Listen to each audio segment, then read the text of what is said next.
Welcome to the Family Movie Night podcast, where we want to help your family have better conversations around the content that you consume. My name is Nathan, and I am joined, as always, by my co-host. Starting it off, we have Mr. Jingle himself, Donnie Dorsey, straight from his lab, inventing all kinds of goodies. What you got for us, Donnie? Howdy doody, neighbors. Just bringing this light of joy.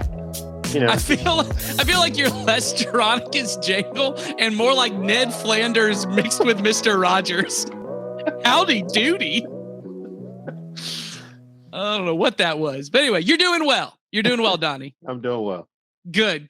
And then, of course, we have the slimy, thieving Gustafson himself, Mr. Keegan Michael Key in the flesh, Sawyer Hewlett. How are you doing?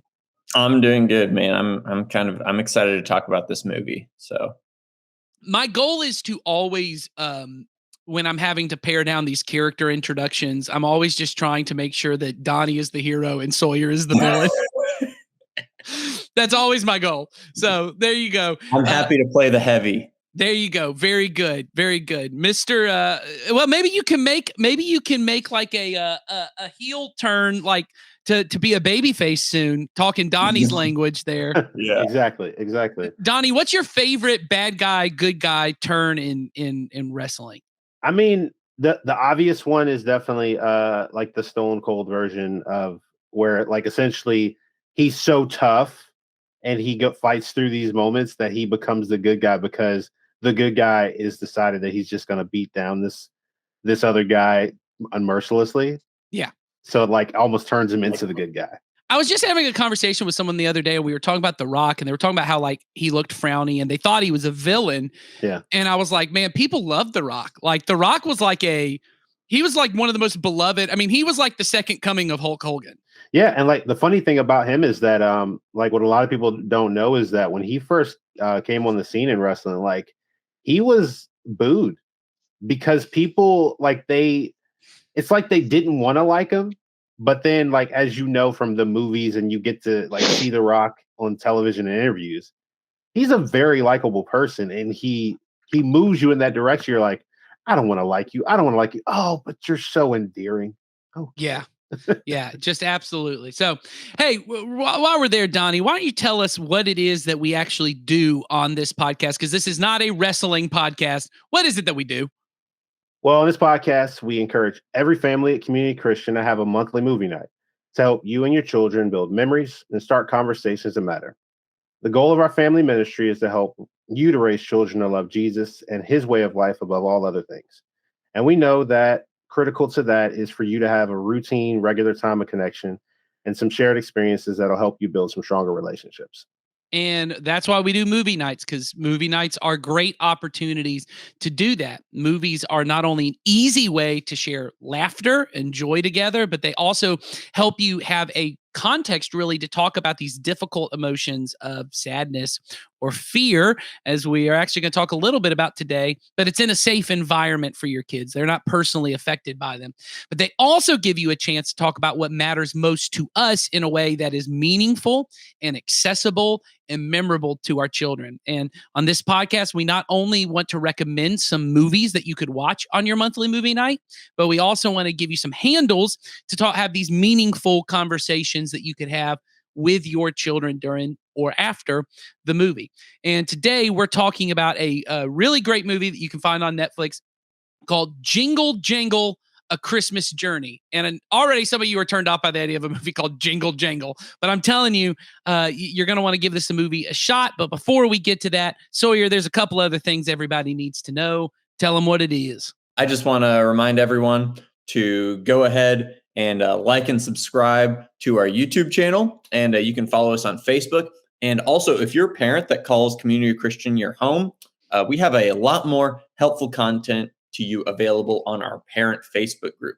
All you have to do is go to our kids' Facebook page and go to our church's Facebook page, click on the tab that says groups and find the Community Kids Parent tab. If you click the join group button, you'll get regular updates about events, for your kids and your family around our church, as well as articles, videos, and content that will help you encourage and inspire you as you raise your children to love Jesus. We hope to see you over there.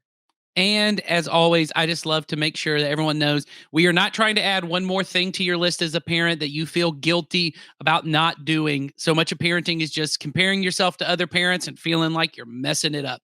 We don't want to do that. Our goal, honestly, is to try and help make it easier for you and your kids to enjoy being together, because sometimes in life, with all the busyness and hecticness, it can be hard to enjoy being with your kids. But man, you had kids because you wanted to enjoy being with them. So we want to make it easier, and we want to make it easier for you to build memories and start conversations that matter. And today we have a great movie to talk to you about with that. It's a movie you can get on Netflix if you subscribe to Netflix. It's called Jingle Jangle, A Christmas Story. It's written and directed by David E. Talbert. It is, here's the description from IMDb. An imaginary world comes to life in a holiday tale of an eccentric toy maker, his adventurous granddaughter, and a magical invention that has the power to change their lives forever.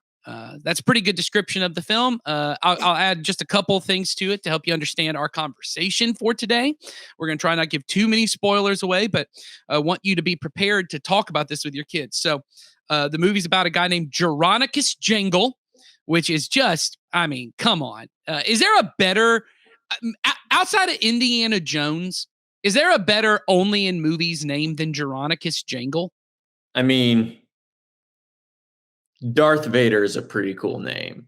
Isn't that more like a title, though? Maybe it's a title. You're right. Anakin Skywalker. Cool, though, okay? Anakin Skywalker also is good. Yeah. I'll also say Snake Plissken. Oh, Snake Plissken's cool. Yeah. Like from Escape from New York. If I met a dude named Snake, I'd be like, oh, okay. Okay. Anyway, so Geronicus Jangle is an inventor. At the very beginning of the movie, we see he gets this missing piece he needs for an invention. He and his daughter kind of have this magical connection. We don't even, and it's never really explained, which I kind of love. They don't really explain what he's doing, whether it's just he kind of sees the math and the algorithms or how that works. But there's this kind of spark of life that he's able to bring to inventions. And then he has this assistant inventor, who is later played by Keegan-Michael Key as they get older, who steals this invention from him and then steals his notebook with all his inventions. Geronicus Jangle is so grief-stricken by this, and that soon afterwards his wife dies, that he sends his daughter off, I guess, to boarding school. They don't really, do they explain that? No, I don't think so. I think they just kind of allude to the fact that they're just separated, like disjointed for a moment. Yeah.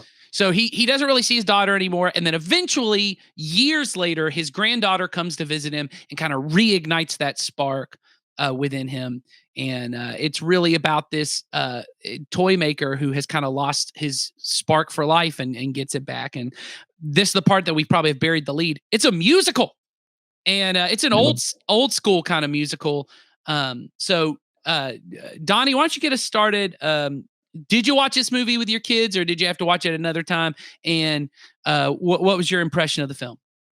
I ended up having to watch it without the kids, only just because the time that to be able to sit down and watch it. But I think they would enjoy it to a certain extent, because my kids love like anything that involves music a lot of times.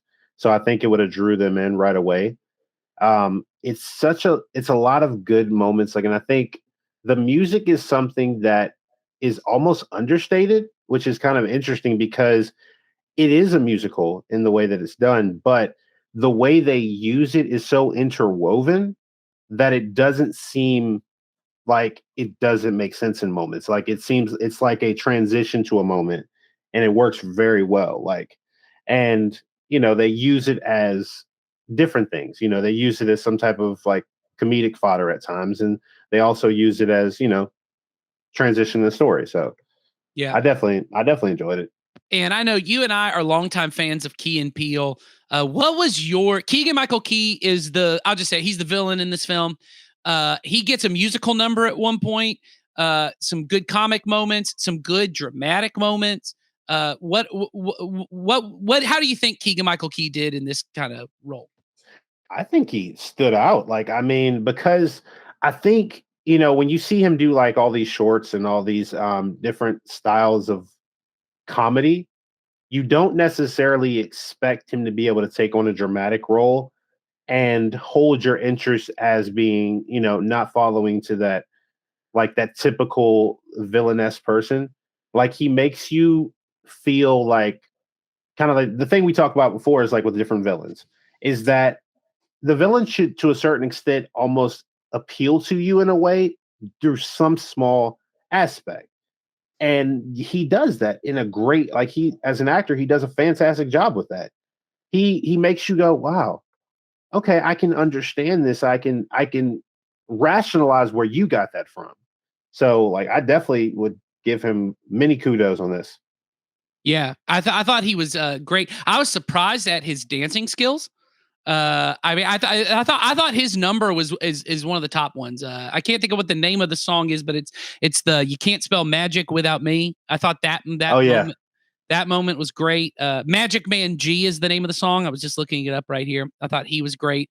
yeah. Um, Yeah, I don't anyway, think he gets enough. Like, I think it's one of those things where like they're so talented that you only have seen what they've done in small bits. yeah, Like, so when you see the pairing together, you're like, oh well, this is a great comedy duo, but you don't realize they're equally as talented separately.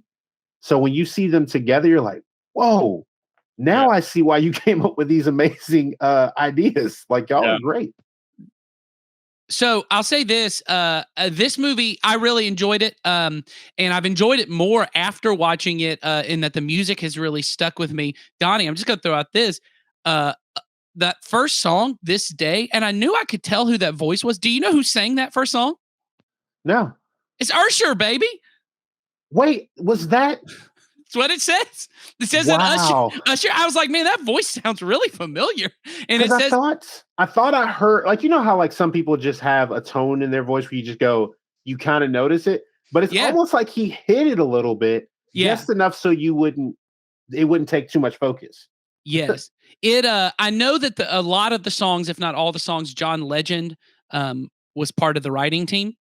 So Okay. I don't want to take away from all the other people who are in there: Philip Lawrence, Davey Nathan, Michael Diskant, but obviously John Legend of those names is the Yeah. one that everyone would know. If I'm not Um, mistaken, I think Philip Lawrence, and I could be wrong, so somebody might have to correct me. I'm looking at it I right now. think he's part of the Smeezingtons, 100%. which is Bruno Mars and their writing team and production team. So when you Yeah. hear the styles of the music, it makes perfect sense.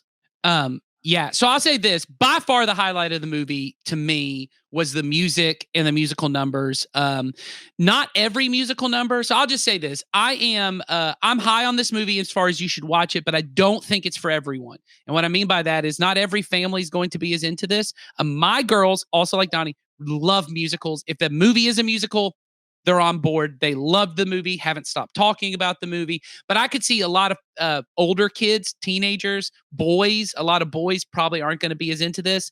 It aesthetically is very, very pleasing. I know I'll let Sawyer talk more about that because I know that was a highlight for him. Just kind of the costuming and the set design and all of that feels straight out of like a Willy Wonka or something like that. It has that kind of vibe. In fact, there's an article on insider.com which is called I'll look it up so we can give proper credit. Netflix's Jingle Jangle creator says the lack of diversity in classics like Willy Wonka inspired his movie. So it's a long title, but if you type Insider Jingle Jangle, it's probably the only article on there. But he talks about that he tried to get his son into the kind of older musicals that he loved: Mary Poppins, Willy Wonka, Chitty Chitty Bang Bang, those kind of classic. And you feel that in this movie. It feels like Willy Wonka. It feels like Chitty Chitty Bang Bang, which I think for a lot of people, those are a little slower paced movies because they're older. This one's also longer than most of those. It's right at 2 hours. But anyway, I enjoyed it. There's a lot of great themes in there, but by far, if you're a musical person, it's great. Like Donnie said, the John Legend stuff. Annika Noni Rose, who plays Tiana in The Princess and the Frog, is one of the characters. She's got a great voice. She has a big musical number that's great. Forrest Whitaker can sing. I didn't know that, but He does an awesome job. Keegan-Michael Key does a great job. Felicia Rashad is in the movie, which any movie you put Felicia Rashad in, I am going to be there to watch it.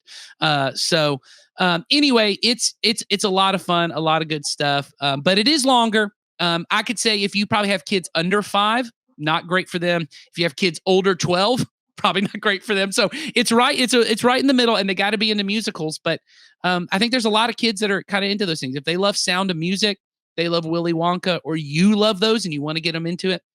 And I think we haven't mentioned it, obviously, by the cast we've mentioned and the article title. It is intentionally a film starring people of color. And so my daughters, both 2 of my daughters who are Black, absolutely love that. They actually mentioned that several times themselves of, oh, she looks like me. And that was a big deal for them. So anyway, I'll just say, I'm all thumbs up on it, but I don't know that everyone will be. So Sawyer, you talked to me about enjoying the aesthetics. Why don't you talk about that for a minute? Yeah, I enjoyed this movie. I definitely this movie was not even remotely marketed to me, I will say, and I felt that, but that's okay. The movie started with Sawyer, don't watch this. But I will say the things that I like, I love. So I mean, you mentioned it just now. Like I love the music and just like the theatricality of the movie. I loved because and you know, we've talked about it with Keegan-Michael Key's character. He's this very charismatic, almost, and I mean this in a good way, almost cartoonish character, especially in the more bombastic scenes. There is a literal cartoon character who is also kind of played by Ricky Martin. Yeah, for real.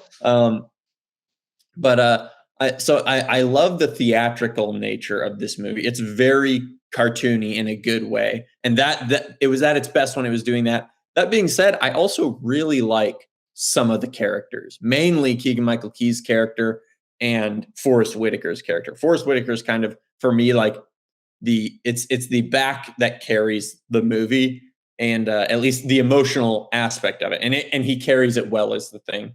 And we're going to get into it later, but his character arc is a very complex one, and it's one that, you know, I don't know if everyone will pick up on right away, because it is kind of it's kind of weighty, if I'm being honest, but it's really good, and it's worth. Here's the thing: it's worth having those conversations with your kids about, for sure. So, yeah. Well, and that's kind of our hope with introducing movies like this, is that, one, it's a Christmas movie. I think it is going to become a movie my kids are going to want to watch every Christmas, just because it's a big deal for them, and they really enjoyed it. All my girls loved it. They keep asking to put Jingle Jangle. I'll say this: one of my daughters, Heaven, always, when this morning we had our daddy-daughter date. I have a daddy-daughter date once a month with each of my girls. And every time, even in the middle of like March, she wants to play The Grinch, the music from The Grinch, but the Tyler, the Creator soundtrack version, which I'm all for because it's absolutely fantastic. But today I said, do you want to play The Grinch or you want to play Jingle Jangle? And she said, The Grinch. No, Jingle Jangle. That's how she said it. So she's all about Jingle Jangle right now, and I could see it becoming a classic for them. So like I said, I think if you got kids who are in that kind of age where the magic and the wonder of musicals really works, this is it. But it is a little longer, so I can see some people not being as into that part. But there are some great themes that we want to talk about. So let's get into that right now. The first of which is really kind of the central theme of the movie, which is Forrest Whitaker's character, Jeronicus Jangle, gets this. He's betrayed by his apprentice, Gustafson, played by Keegan-Michael Key. He loses kind of this, what he thought was his one shot. In fact, the first song, the hook of it is, all my life, I've waited for this day. And he's waited for this day, and then it gets stolen from him. And it's almost like every dream he ever had got taken from him. And then his wife dies, and he's so heartbroken and grief-stricken that he can no longer even relate or take care of himself or his daughter. He and his daughter get separated. Then his granddaughter comes in and he almost is sending her away because he doesn't want anything to do with her. And there's this, he just can't bring himself to it because he's so grief stricken. And Donnie, you talked about this thing that I thought was really important to talk to our kids about, which is this idea of not lamenting things properly. You want to start us off talking about that? Yeah, because I think, especially like I know I've learned this as I've gotten older, is the idea of actually lamenting things. And like what I mean by that is essentially actually grieving the moments of it, the thing that you've lost, not necessarily staying with it for an extended period of time, but at least acknowledging it. And that's so critical because I think sometimes we dismiss that feeling of actually lamenting a loss because we think it's not significant enough. Because we're very comfortable with lamenting loss when it comes to people, but often we don't lament loss of, maybe dreams or hopes or aspirations. If something comes in the way of those things, and I think that's very, evident in this movie, is because he did hinge most of what he was doing on this one thing. And the problem that he got stuck in was he wasn't lamenting it. He wasn't accepting that, okay, this is a circumstance that has occurred. Now what will I do to move forward? He spent a lot of time grieving in that moment and acknowledging, hey, this has happened, but not feeling like he could find a new semblance of hope and a way to come out of it. Because a lot of times that's the biggest part. Yeah, you can't accept the new until you've grieved the loss of the old. And he's so holding on to this dream. And you see this in the character. There's this beautiful visual representation of when his like spark of imagination comes and he's making these like algorithms out of this like dust in the air and all this kind of stuff. Well, he can't do that anymore. And then he sees his granddaughter shows up and she can, and he can't even see it. He knows what she's doing, but he can't see what she sees. Yeah. And I think that's because what we're supposed to see is he's not willing to let go of, hey, this old dream you had, it's not coming back. You can't get that time you lost. And because you're not willing to move on. So my daughters and I actually had that conversation. One of my daughters said, why won't he talk to his granddaughter? Or there's a character in the who's I was shocked. I think her name is Joanne. She's like the postal worker who's like in love with him and that's a great song. That song's called Miles and Miles. And it's really funny. And they loved her, but they're like, why everything for them is she wants to kiss him. Why won't he kiss her? And I said, well, he's just so sad. So sometimes people get so heartbroken or so disappointed or so angry or so scared, they get stuck in that and they don't ever want to move forward. They just want to stay in the bad feeling. And I said, we don't want to be people who are that way. And I talked similar to what you talked about. I said, we have to go to God with that and tell God how hurt we are and tell God how disappointed we are, because I've experienced in my own life and the life of many people in our church that I've been ministering with. Sometimes just telling God, I'm really disappointed, or God, I'm really angry, or God, I'm really hurt is one of the most difficult things to do because we feel like it's not very spiritual. Yeah, exactly. Because like from a spiritual standpoint, like you're expected in many ways, or at least how it's been presented, is that when something bad happens, you're supposed to just go, okay, it's things happen. And I get that thought, but what it does is it dismisses the feeling of what's happening. Well, it ignores what is central to the gospel, which is for there to be an Easter, there has to be a Good Friday. For there to be a resurrection, there has to be a crucifixion. That you can't embrace new life unless the old life dies. Exactly. And so when something needs to be grieved, you have to grieve it. Yeah, because even when you're in that moment, like, because I think this is an example that came up to me, like when you said that, is that I think of the fact of, even though when something good is on the horizon, sometimes you get caught in it, but you're still wanting to grieve that moment. You can think about the moment when like Jesus wept while Lazarus was in the grave, even though he knew what was coming next. Yeah. he knew that everyone in that moment didn't know, and that Yes. he let them sit with that, and he sat with them with it. And Yes. that's so important, because it's very easy to at times go, I just have to tough this out, or, this is just the way it is. But sometimes it's just going to God and going, look, this is what I was hoping for, and it didn't happen. And I'm so heartbroken by it. And Mhm. going, because once you get that off of your chest, a lot of times, acknowledging that, okay, that's why I feel this way. Mhm. And it moves in a direction of a lot more hope and a lot less despair. Yeah, I think that's huge, Donnie. And I think that's really important for us to begin those conversations with our kids. Sometimes some of us, and I very much grew up in this camp and am guilty of doing this with my kids, of going, hey, get over it. Come on. It's time to move on. No, we're not talking about that. Now, I will say this. I think there's two sides of this. We can't let our kids just live in their emotions. So as parents, we have to do both, which is, okay, let's talk about it, right? You're hurt, you're disappointed. In fact, we do this now so much in my home that one time my daughter was really upset about something, and I said, "Okay, tell me what's going on. What are you upset about?" And she says, "All you're gonna do is just talk to me about my feelings and listen to everything I think. That's not what I want right now." I said, "Man, Exactly. your therapist would be so proud of me right now that that I'm just willing to listen to you and hear your emotions." But I think that's important, to not dismiss the emotion, but to not also say, well, let's get stuck in this. Yeah. Because grief, and this is what we see in Geronicus' character, he does feel all his feelings. He's Mhm. depressed, he's sad, he's mad, he's hurt, but he just gets stuck there. And Yeah. grief is not just, I'm so sad that I lost this thing. It's then accepting, but now I have to move on. Like, this Mhm. is now part of my life. It's never going to go away. That hurt, that disappointment is not just gone, like that thing didn't matter or that person didn't matter.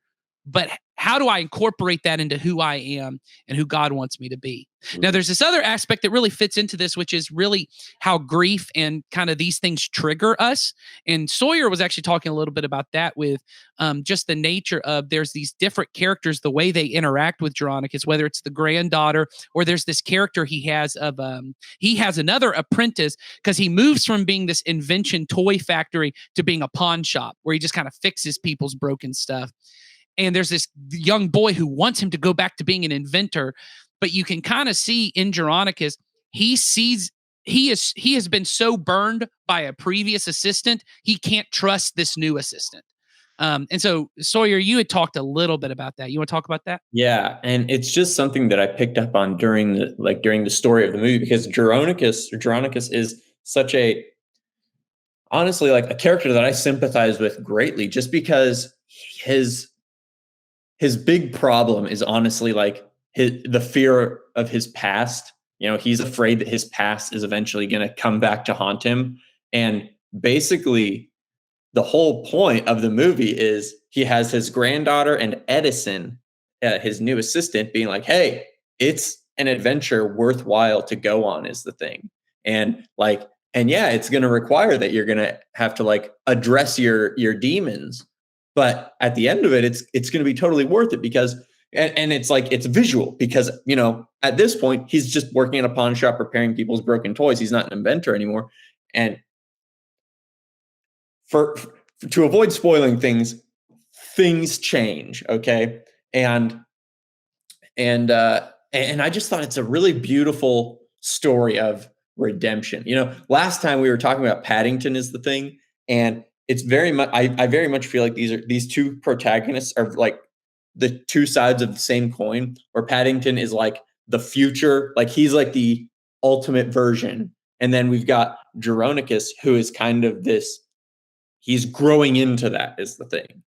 And I really, really love the journey that he goes on of self-actualization, is the thing. Yeah. Now, I will say, for those of you who are watching this and wondering, Paddington is actually coming out next week. We recorded it. We recorded it a little edit early. that right now? No, it's fine. Okay. It's fine. I may take it out. It doesn't matter. I just was going to let people know if they're like, wait, we missed a Paddington. Because here's what I know. The people are hungry for Paddington. And they are wondering, when do we need to see Paddington? Next week, you're going to see Paddington. But I do think the point you're talking about here is actually huge. The point you're making about Geronicus having to kind of deal with these things and learning to be redeemed himself, but also move towards redemption and reconciliation in his relationship with his daughter. Yeah. There's a whole song with that. There's a whole moment. Oh, it's a great moment. Yeah. It's just really emotional, great performance by Forrest Whitaker. And it was a good moment once again to talk to my girls about. I said, I hope there is nothing that ever happens to us or between us that I want you to know I will always come apologize to you. I actually had that moment a couple days ago with my oldest daughter. So I don't even really remember what happened, but something happened where she got really upset about something and she started getting a little loud. And I lost my temper over it. Just to be honest, I lost my temper over it. And I also got loud. And I spoke in a way that was probably just rude. Wasn't hurtful, wasn't anything, just was not the way I would normally want to speak. And then she started getting pretty rude and disrespectful back to me. And then she had to go to her room. And afterwards, I pulled her aside because I realized, you know what? We both were rude and disrespectful, but I'm the adult here. And I told her that. I said, I was wrong. I should never speak to you that way. You said the same thing to me and you got in trouble, but daddies don't get in trouble. I said, you had to go to your room, but I didn't have to, but I want you to know that I'm really sorry. And I hope you'll forgive me. And I said to her, I hope that something like this never comes between us. Because I think as in parents, and we've talked about this before in here, apologizing to your kids is really hard, but it is so important. There's a possibility in every relationship, but especially in family relationships, for resentment to build up and for hurt to explode. And we should never expect our kids to have to be the first ones to apologize. In fact, I didn't even make her apologize after that. She did say it before, but it was very much like I have to say this kind of thing. But I made sure to say a very heartfelt apology. And I don't mean this to pat myself on the back. I hope you see, wow, Nathan blows up his kids just like I blow up at my kids. I wanted to be a thing of us being able to understand that apology part is huge. Yeah.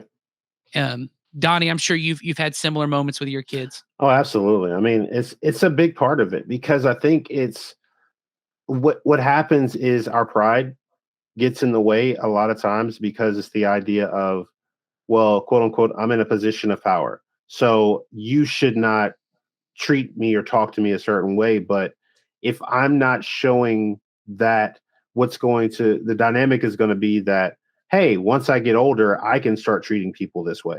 And I don't want that to be the case. I want them to know that regardless of whether they're the person that's listening and having to adhere, or the person that is not in the position of authority, that you want to have that same reciprocated respect, regardless. So. Well, and I think, and here's one good way so you're in this moment where you're in a tense moment with your kid, and you didn't handle it right. And then they didn't handle it right. But they're upset. There was a hurt in this situation. I now remember what the initial argument was that made her kind of blow up, because I entered to kind of try, and she was having an argument with her sister, and I was trying to manage that because it was going out of order.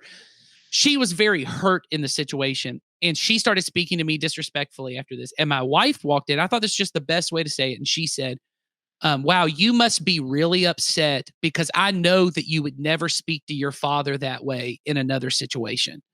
And I thought that's a really good way. And she's just so much wiser and better at this stuff than I am.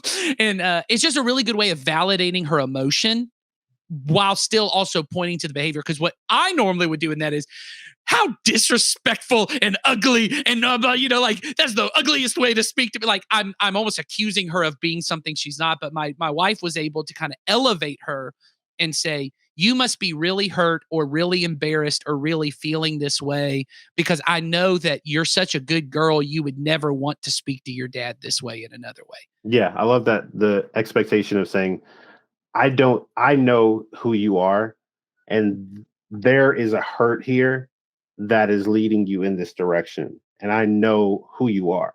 So I'm You know, not, yeah. I didn't want to interrupt you. Go ahead. No, but like it's that idea of that once that feeling is acknowledged and knowing that, hey, you're hurt and I understand that, because in those moments are hurt are when we often are most likely to have blow ups or lose control, and it's in those moments where it's like we can just choose that, okay, I can invalidate this person in how they feel because it will make me feel like my feelings are validated. Or in this moment, I can validate their feelings and understand that, you know what? There is an obvious hurt between both of us that has led to this. And how can we repair this without making it where it's damaged beyond, any level of repair? So, I think that's huge. And I think in the movie you even see some of that. There's this whole thing that no one will call him by his name. She calls him Jerry, and the other guy calls him something else. I can't remember what. And someone calls him Mr. Jangle. And he's like, this idea of like knowing who you are is so critical to that. And like you said, I think being able to say that into our kids and to speak into them and say, I see this in you. Like for Geronicus Jangle to be able to say to his granddaughter, like, I see in you the same spark that's in me, and that was in your mom. That was one of my favorite parts too, is when the mom comes back and she says, she has what you have, or something like that. And then he sits back, and you had it too. Like, you have it too. Like, it's not just that, to being able to speak that into both his daughter and his granddaughter, just a beautiful moment. All right. So one other theme that we want to talk about, this one actually got brought to me through a conversation with my girls about this movie. At the end of the movie, this is going to spoil it. So if you don't want to know this, but I think it's a great opportunity. So if you're willing to be spoiled just a little bit, you may not know this about me. I'm trying to be careful with spoilers. I think spoilers don't actually exist. I think knowing the end of the movie shouldn't ruin your experience of the movie, because the movie's more about the themes than what happens in the plot. But that's a whole other deal. Regardless, if you don't want to be spoiled, go ahead and click off the podcast now, because this is going to be our last discussion. But here's what I'll say. At the end of the movie, you find out that on the night that Gustafson, Keegan-Michael Key's character, betrayed Geronicus Jangle, because the reason he betrays him is he was trying to invent something. He had an invention of his own. It kept breaking. He kept asking Jangle, hey, can you help me fix this? And Jangle kept saying, not right now, I'm doing something else. Well, it's revealed at the end of the movie, on that night, he was going to give him the missing piece of his invention that he didn't. And he said, if you would just have waited and not stolen from me, you would have gotten everything you needed. And my daughter said to me, well, it's not his fault. It's the other guy, because Ricky Martin's character, who's this little toy, if you haven't seen the movie, this sounds really bizarre, but he basically comes up with the idea of, you should steal this stuff, and tempts him to steal it. But what I had to say to my daughter was explaining to her, hey, we're all tempted to do bad things, but we're the ones who choose. No one forces us, because she said he made him steal it. I said, no one makes you do anything. You may be tempted to do the bad thing, but you get to choose. And then it gave me the opportunity, because we had just recently read through the Adam and Eve story with my children, to draw this parallel to the story of the Bible of Satan is a tempter, comes into the garden, gets them to not trust God, says, hey, God's not going to give you what you really want. You need to take it for yourself. You need to take this fruit for yourself. They take it, and God's very much like, if you would have just trusted me, I would have given you everything you needed for a good life, but you didn't trust me. You took it, and that's it. And the woman, Eve, and the man, Adam, blame the serpent. Well, first, Adam blames his wife. He's like, she gave it to me. She tempted me. It's her fault. Then she's like, no, it's the serpent's fault. And it's a good opportunity for me to have these conversations with my kids about the nature of temptation of, you're going to have thoughts to do bad things, or to steal something, or to lie, or to say a mean name, or to whatever. But you get to choose. That's the benefit God gives us, is he gets to teach us to choose. And I remember Donnie and I talking about this, and Sawyer too, you were talking about it, of that moment that Keegan-Michael Key really sees for himself in that moment, the tragedy on his face was just is brutal, man. It was brutal to see when he realized I didn't have to do this. I think we've all been there before. So Yeah.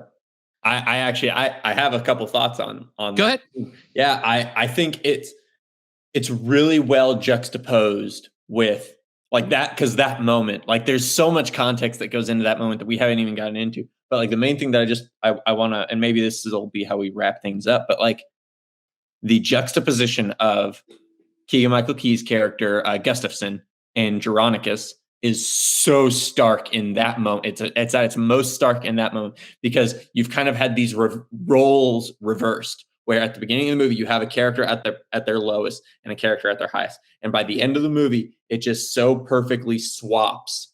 Okay, and but you're also not like, yeah, Geronicus, you are experiencing that, but you're also very sympathetic with Gustafson is the thing. It's a very powerful one, and again, it's worth having those conversations with your kids, even if they're kind of tough conversations to have. So Yeah, I think it's huge. So a lot of heavy stuff in this movie, but I will say the movie's funny. It's adventurous. Those moments are in there too. They're very dramatic, sweet moments as well. But I think it's worth having the conversations with your kids. Now, I want to end up on this to try and get us lighthearted again right here at the end. So very quickly, because we're almost out of time. What was your favorite musical number, whether it be the music or the stuff? So I'll throw out a couple titles. The opening number with the big dance sequence, All My Life. Apparently now, I mean, I may be wrong, but it looks like, according to Wikipedia, performed by Usher. And the kind of the big ballad, the I Want song in musicals is a Square Root of Possible, which is a very powerful song. And then kind of the more humorous numbers, Magic Man G, which is Keegan Michael Key's song, and then Joanne's song, Miles and Miles, the one she sings to him with the backup singers, which are hilarious. So which one of those, Donnie, is, or some other song? There's lots of other great songs. Ricky Martin's got a song, all kinds of songs. I definitely like the opening number, but I have to say the trio that sings these moment in the movie, and you'll see it like kind of like they're placed in there at different times. Yeah, I love those. It's something about like that, almost like an Easter egg. They're like, hey, check this out. And then like you get back to the plot and it's like, I love that. But yeah, definitely the introduction by far, just because the way it's brought in, you're like, okay, it brings it to almost this, like you're about to get the climax of the movie, but it's really kind of like it's just telling you what's about to happen. Like, hey, we're about to hit the high point of this. And now we're going to start showing you how this story progresses. So it puts you in a really good feel-good mood. Yeah, I will say my daughters, it's not really a song per se, but they love that snowball sequence. Oh, that's awesome. The little dance sequence in the street. Yeah, but I mean, even just the way like he maps out how to throw the snowballs, and very cool. So, what's your favorite moment? Magic Man G was my favorite part of the whole movie. Honestly, I that whole sequence. Yeah, I mean, it's what I was talking about at the very beginning, where it's just like, okay, I'm going to sound like a nerd right now. All of the filmmaking in that scene is perfect. You know, this from the cinematography, the blocking of the shots, to the choreography of Keegan Michael Key, to the physical performance of his acting going on in the singing and stuff like that. All of the aesthetics, the colors, all the supporting cast and dancers in that scene is perfect. Yeah, I agree. That segment's great. So same thing with the first number, just really well. There's a moment that's like this wow moment that I don't think is ever actually met again in the rest of the movie, when there's these slow motion dancers that jump across and the whole thing slows and there's people spinning and it's like perfectly structured. And I was like, if this is what every dance sequence is going to be, and they never quite live up to that again. But the Magic Man G is pretty close. It's perfect. It reminded me of, if a lot of people, I feel like either one of you or both of you have seen Hail Caesar, the Coen brothers film. Oh yeah, The dance sequence with Channing Tatum in that. Oh yeah, it, that's a good scene. it had that feel to it. I thought it was great. I really loved the song "Square Root of Possible" musically. Is that Edison's song? Yeah. Oh no, it's the girl Journey's song. Oh, okay, yeah. Her song, which I think is great, and just absolutely a lot of fun. I mean, probably philosophically not the best idea. The square root of impossible is me, but that it's all possible because of me. That certainly isn't very theologically accurate, but I thought it was funny because it uses a lot of the same language from the song we sing at church, "Unstoppable God." It's like, I'm unstoppable, I'm impossible, I do the impossible, and I'm like, well, I don't know, but the song is a banger. So Yeah, it doesn't matter.